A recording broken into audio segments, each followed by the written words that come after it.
Christmas is a magical and sentimental time, where miracles happen, traditions are shared, and love is transmitted. Families enjoy their time together, and the atmosphere is very happy. But Christmas is not like this for everyone. Julie will face her first Christmas without her husband. Amidst Julie's struggles with being a single mother, an unexpected friendship changes everything for everyone involved. Julie and her son, Gavin, have just moved to a new city. Julie is a busy architect. Her life is hectic, and she can barely keep up with her stressful job and raising her kid alone. Her husband recently passed away from cancer, and Gavin was still grieving. Julie is in the kitchen, preparing breakfast before they leave. Gavin comes into the kitchen, discouraged about going to Christmas camp. Julie doesn't have time to babysit him, and his babysitter is out of town, so she signed him up for it. Julie tries to be optimistic and encourages him by telling him he can do lots of fun activities there. Gavin reluctantly agrees as he leaves the house with his mom. On the way to the car, they meet the next-door neighbor. The lady greets them very cordially, but Julie doesn't have time for formalities. She greets her in a rude manner and walks to the car. On the way to the car, Gavin asks Julie who the lady is. Julie tells him it might be their neighbor. She hasn't had time to introduce herself because she's been so busy with moving and work. Gavin looks worried about these sudden changes in his life. Sensing his discouragement, Julie tries to cheer him up. She tells him that starting today, everything will be different.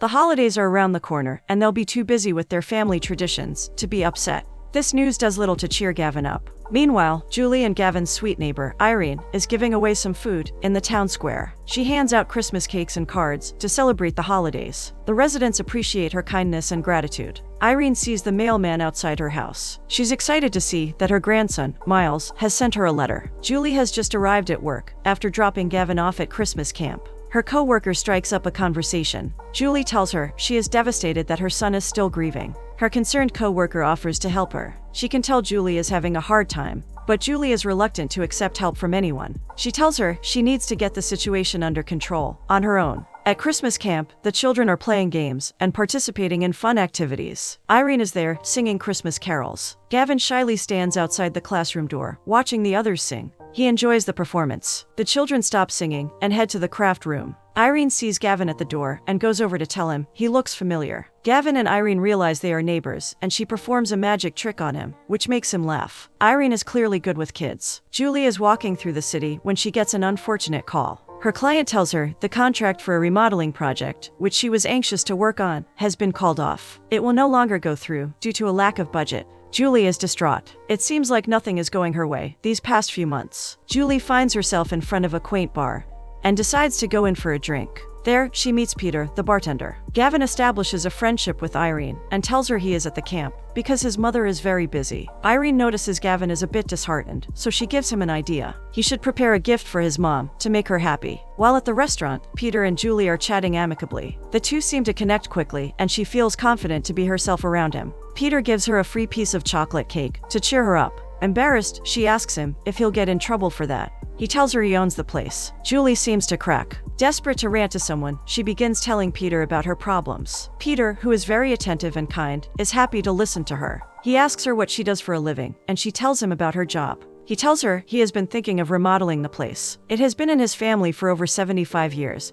So it is full of memorabilia and sentimentally precious objects. Already trusting her, he asks if Julie would be interested in doing the work. Julie very enthusiastically accepts the offer, and they agree to meet the next day. Julie goes to pick Gavin up from camp. When they reunite, he hands her the gift he made for her. The gift lifts Julie's spirits, something she desperately needed after her awful day. Gavin tells her that he made a new friend, Irene. Julie is surprised to learn that Irene is the next-door neighbor. Still, she notices how happy Gavin looks. When she asks her son if he wants to go Christmas shopping, he rejects her. It reminds him too much of his dad. Julie notices that her son is upset again. She tries to be supportive, but her efforts are in vain. Irene is outside the house when Julie and Gavin arrive home. Gavin happily goes over to say hello, and Julie and Irene officially introduce themselves. Irene tells them she has been working at the camp for years. She loves the place since she gets to help others through it. The boy asks his mom if she was okay with Irene helping them decorate the Christmas tree. Julie apologetically tells her son that Irene might be busy with her own plans. When Gavin stubbornly insists, the woman can't help but give in to his request. While decorating the tree, Irene and Julie have a friendly conversation about their past. Irene also lost her husband 20 years ago, so she knows what Julie is going through. In the box of Christmas decorations, Julie finds a Christmas ornament, which has a picture of the three, including her late husband. Gavin sees this arrangement and becomes dejected again. Gavin is asleep. While Julie and Irene are talking and tidying up the kitchen, Julie thanks Irene for her kindness to Gavin. Julie explains she was recently widowed when her husband passed away from cancer. The situation with Gavin is complicated because he still misses his father very much. Julie is worried. She knows he needs to talk to someone about his feelings, but he doesn't want to. She can tell how miserable he is, but she doesn't know how to help. Irene tells her not to be so hard on herself. She has gone through the same thing with her grandson, Miles. Miles had lost his dad, who was in the Navy. She had to raise her grandson on her own. Though she had a difficult time, she managed to raise a great man, who is now a doctor. Irene understands Julie's situation is frightening and difficult, but with some courage and patience, she knows Julie can make it and come out of the other side as a stronger person. Julie feels very sentimental at this point in the conversation. She listens to Irene talk about her grandson with great pride and excitement. He's visiting on Christmas Eve, and Irene can't wait. It reassures Julie that she can get through this rough patch. When Irene goes home, Julie quickly gets into bed. She cries as she talks to a picture of her husband. She misses him so much and feels lonely, lost, and confused without him by her side. She has no clue what to do with her son or her life. Gavin watches her cry from the hall. Tears well up in his eyes, and he quickly goes to his room before she can see him. Julie goes into her son's room to wish him goodnight. Gavin tells her he loves her and expresses how happy he is about the move, since it allowed them to meet Irene. Julie is relieved to hear these positive words from her son. He looks cheerful for the first time in a long time. The next day, Julie is taking Gavin to camp again. This time, he enters the establishment with a smile on his face. He's excited to see Irene again. Julie arrives at work and tells her colleague all about yesterday's events. Julie is excited about the unexpected work with Peter, who suddenly shows up at her office door. He is waiting for her with his favorite coffee. He's here to chat like they had agreed to the other day. Julie looks nervous to see him, and they go on a walk to discuss the plan. Irene and Gavin are at camp. Gavin isn't too excited about making new friends or participating in the activities that the camp has to offer. Determined to get him out of his shell, Irene encourages him to have fun and gives him a hat that once belonged to her son. Gavin finally begins to enjoy the camp games. Meanwhile, Julie and Peter are in Peter's beautiful restaurant. It is very important to him for the remodeling to preserve the family's traditions and memories of the place. Peter walks her through the place and points out all kinds of things. He tells her the story behind all of them. Julie is delighted with how gentlemanly and sweet Peter is. She enjoys his company very much. Peter prepares food for Julie so she can get to know the true essence of the place. The two continue to talk, and Julie tells him about her late husband, who was also her partner at work. It has been really difficult for her to continue the architectural business by herself. Julie gets a melancholic look on her face as she reminisces about him. Peter invites Julie to an open house at his restaurant. It would be the perfect time for her to meet more people in the city. His invitation takes her by surprise, and she sadly declines. She has to spend time with her son. She checks the clock and is shocked to see what hour it is. She was so at ease with Peter that she completely lost track of time. She's late to picking Gavin up from camp. Luckily, Gavin is busy with Irene. Julie still has errands to run, so Irene tells her he could stay with her for the rest of the afternoon. Gavin is now at Irene's house. He's helping her decorate the house so it would be ready when Miles comes to visit. When Julie arrives for Gavin, she sees them singing. Gavin is happy and proud to have helped Irene. Julie thanks her neighbor for taking care of him. Once again, Gavin hugs Irene warmly and says his goodbyes. Julie is jealous of the affection. He hasn't hugged her like that in a long time. The next day, Irene is happily strolling through the town square. She greets others as usual until she gets a call from Miles. He delivers some bad news. He can't visit her this Christmas due to a shift with his patient. Irene tries to act indifferent about the news and promises that she understands. In reality, the news leaves her devastated. She will now be alone on Christmas Eve. Julie and Peter are at the bar. She shows him the designs she planned, and he is delighted with them. He asks Julie if she wants to buy some toys with him. He wants to donate them to children in need. Irene is in a despondent mood at the camp. She is still getting over the update Miles had given her. Gavin is concerned when he sees her and quickly asks her what's wrong. Irene tells him her grandson won't be visiting this year, so she will have to be alone on Christmas Eve. The boy sympathizes with her. He's also upset that he can't celebrate this Christmas with his father. Irene is surprised to see him talk about his feelings and gives him the support and reassurance he needs. After she prompts him to express his emotions further, Gavin says nothing has been the same since his dad's absence. When his mom wants to recreate all their family traditions, it only makes him more dejected.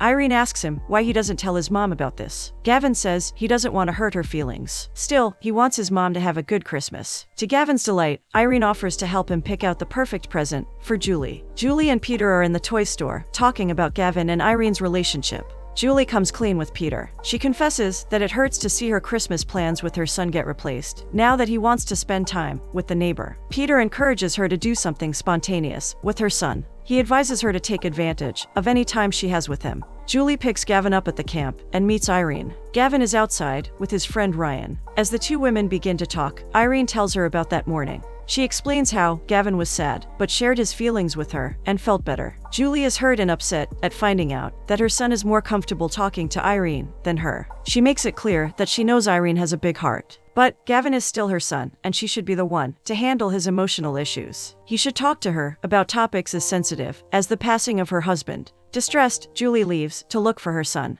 Julie and Gavin are in the car on their way to an ice skating rink. In an attempt to lift the mood, Julie pretends to be excited. But her son doesn't want to go skating. He wants to see Irene's show instead. He is worried about her since her grandson won't be coming to visit. Julie apologizes to Gavin for her rude comments about Irene. She didn't know Miles wasn't coming. She just wanted to enjoy a day where it was just the two of them. Gavin finally decides to be honest with his mom. He asks her why they always have to do stuff that they used to do with his dad. This question takes Julie by surprise. Confused, she tells him that she does those things so they could feel like his father was still with them. Gavin admits that it hurts him to do it without his father. She shows her appreciation for Gavin opening up to her. She reminds him that he shouldn't be afraid to talk to her. Satisfied with their conversation, Julie turns the car and heads to Irene's show. Irene's beautiful show is about magic tricks. Gavin and Julie are amazed by what she is doing. Gavin goes on stage to participate. The show is magnificent, and Julie and Gavin are very happy. Irene is pleasantly surprised to see Gavin and Julie at her show. Julie apologizes to Irene for how she behaved. She expresses her gratitude for getting Gavin to open up. It allowed her to have a heart-to-heart talk with him.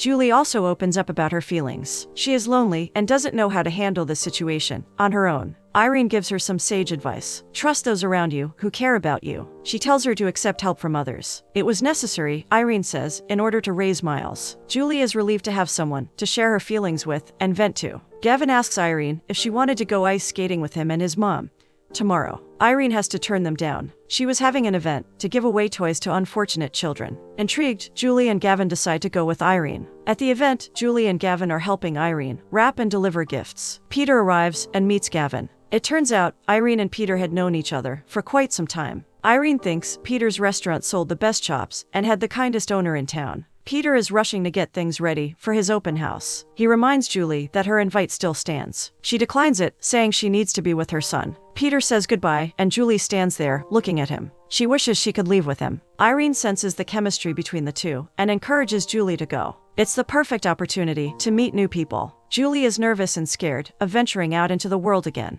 Irene tells her the best way for her son to have a happy and fulfilling life is for her to show him by example. Irene tells her she will gladly take care of Gavin in the meantime. Inspired by Irene's pep talk, Julie decides to go. Julie arrives at the restaurant, which is beautiful and stunning. Peter is surprised to see her and looks at her in amazement. He tells her she looks great and introduces her to some of the locals. Meanwhile, Gavin and Irene are at home, planning what to do. A small trunk on top of a table catches Gavin's attention. Irene explains that it was Miles' memory box. He kept memorabilia of important moments there. Julie meets more and more people, many of who are interested in her designs. Julie looks happy as she dances and has a good time with Peter. Julie leaves the restaurant to gaze at the beautiful night sky. Peter follows her outside, worried about her. Julie tells him she just wanted to get some air. Peter is glad she came to the open house. They get to talking about how small the world is. They were lucky that they met. Julie redacts her statements about Irene. She just found it painful to watch her son get close to someone else. It was very selfish of her to react so negatively. Julie tells him she has an idea. She wants to cheer Irene up and show her gratitude to her. Suddenly shy, Julie begins to ramble nervously. She wonders if Peter might be seeing someone.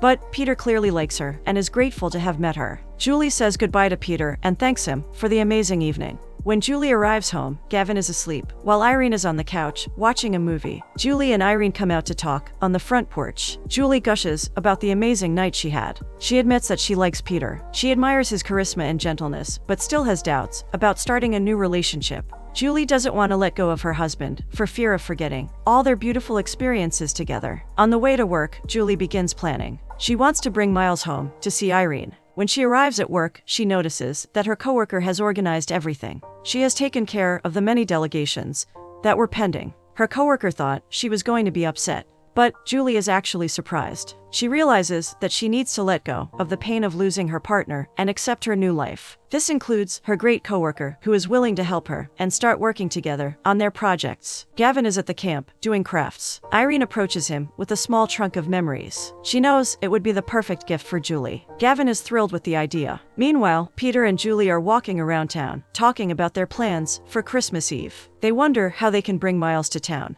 They both talk to various people in town who could help them bring Miles home for Christmas. By some miracle, a friend of Peter's happens to be able to help them. They arrange for Miles to make it to Christmas Eve dinner. On Christmas Eve, Julie goes to the supermarket to buy what she needs for dinner. Just in time, a thunderstorm complicates Miles' flight. Julie, who is 3 hours away, doesn't have time to pick him up. Peter offers to go, and he leaves dinner with his friends to help Julie. Julie arrives at the house with the groceries. Irene is there, cooking. She thanks Julie for her company. The night would be very lonely for her otherwise. Hours later, Julie is waiting for Peter to arrive with Miles. Gavin is in the living room, waiting for his mother. She comes in and opens the trunk he had prepared for her. Inside the trunk are various memorabilia of the three. Julie is crying. She is so grateful for such an emotional gift. She hugs her son, telling him it was the best gift she has ever received. Irene, Gavin, and Julie are in the living room. There is a knock on the door. It's Miles, waiting to wish his grandmother a Merry Christmas. Irene is surprised and cries from the joy of seeing him again. She asks in confusion how he had managed to get there. Miles replies that it was all thanks to Julie and Peter. They made it possible for him to arrive. They hug each other with great happiness and gratitude. Peter goes over to greet Julie, who has a gift for him.